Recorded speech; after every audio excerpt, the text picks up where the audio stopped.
Hello and welcome to Shootin' the Breeze. I'm WECT First Alert Chief Meteorologist Gannon. Episode 20 is dropping here in the holiday season, and I'm so thankful for your company. Ready for trivia? Let's talk temperatures. For Wilmington, the December daily record lows spread from 0 degrees to 23 degrees. That's a big spread, but daily record highs have a much tighter range. Your question is, what is that range? Is it A, 76 to 82, B, 78 to 82, C, 78 to 84, or D, 80 to 84 degrees? Think about it, and I'll have your answer when Shootin' the Breeze wraps up in just a few minutes. In this forecaster's notebook, notes from the 2024 Atlantic hurricane season, which has officially wrapped at the time of this, episode 20 of Shootin' the Breeze. By almost any measure, 2024's hurricane season met its violent preseason expectations, as the big markers of much warmer than average Atlantic waters and a developing La Nina in the Pacific carried the day. The Atlantic gave life to 18 total named storms, including 11 hurricanes and 5 majors, exceeding its annual average of 14, 7, and 3. Accumulated cyclone energy, or ACE, was also 40 units above average. This confirms the idea that so many of these storms were both strong and long-lasting. But the worst thing was, so many of these hurricanes were landfallers.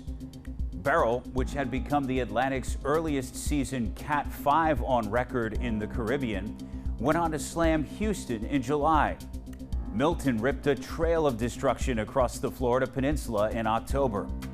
And of course, Helene and its horrific swath of wind and water claimed more than 230 lives and inflicted $90 billion in damage from the Florida Panhandle to Appalachia in late September, even wiping parts of western North Carolina off the map. Add Debbie and Francine, and 2024 featured 5 punishing Gulf Coast landfalls.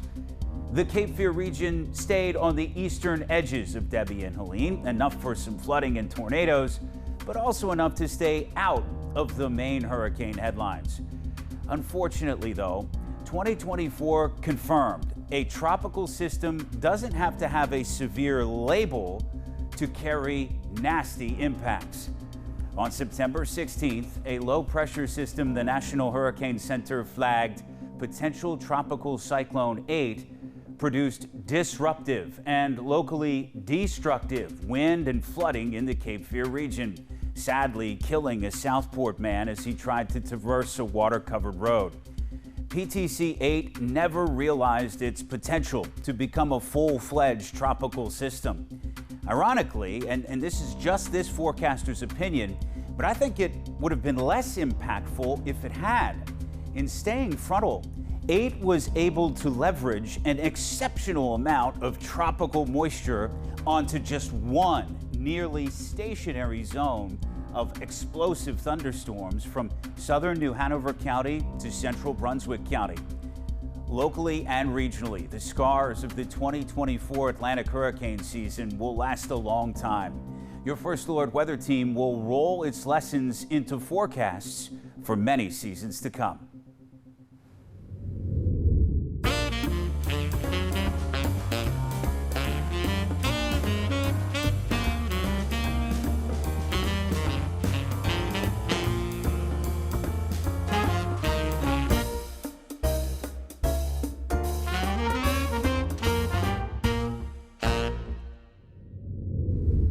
In this second forecaster's notebook of this episode of Shootin' the Breeze, a timely look at the keys to frost formation. In the Cape Fear region, frost is most common in early winter mornings, but it does occasionally form in fall and spring, and it may be rarely noted in the late morning or even the evening hours. Frost may be annoying if it cakes your windshield when you're in a rush, but its feathery, crystalline makeup makes it one of the more beautiful phenomena of meteorology if you get a second to admire it. Forecasters tend to look for a delicate balance of weather factors for frost formation. First, clear skies are best for energy to radiate off surfaces so as to allow for sufficient cooling for frost. Next, light winds are the ideal for frost crystal development and growth. And finally, forecasters need the air temperature, which is officially measured 5 feet above the ground, to fall low enough to support icy surfaces. And the dew point temperature needs not be much lower than the regular air temperature. Like I said, a lot has to come together. A good example of some metrics I might see to inspire me to add frost to a nighttime forecast are skies at least 90% clear, winds no higher than 8 miles per hour, temps going down to at least as far as 38, and dew points no more than 4 degrees lower. Your WECT weather app can alert you to official frost advisories from the National Weather Service. By convention, advisories are usually only issued when the risk of frost occurs during the growing season, not during the meteorological winter months of December, January, and February. This holiday season, make sure your new devices are set up with the WECT weather app. It's the only app that features content completely sourced by your WECT First Alert weather team. And as always, it's completely free.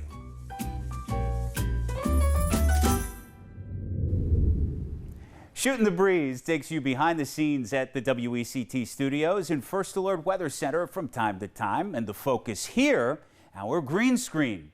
Roughly 12 feet tall and 10 feet wide, the green screen is where your First Alert weather team showcases weather graphics about 90% of the time. Here's WECT Operations Supervisor Brian Bruneau on how it works. Out in the studio, we have Olympia standing in front of the green screen. And what we're going to do is we're going to take that green screen and through the magic of television, replace the green with the weather graphics. So what we'll do is we'll select our camera and then we'll select our background, which is going to be the weather graphics. We'll turn that on, and now we have Olympia in front of the graphics.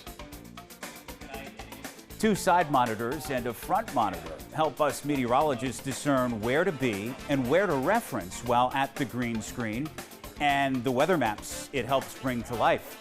The First Alert Weather green screen is active in every newscast every day from Carolina in the Morning to WECT News at 11.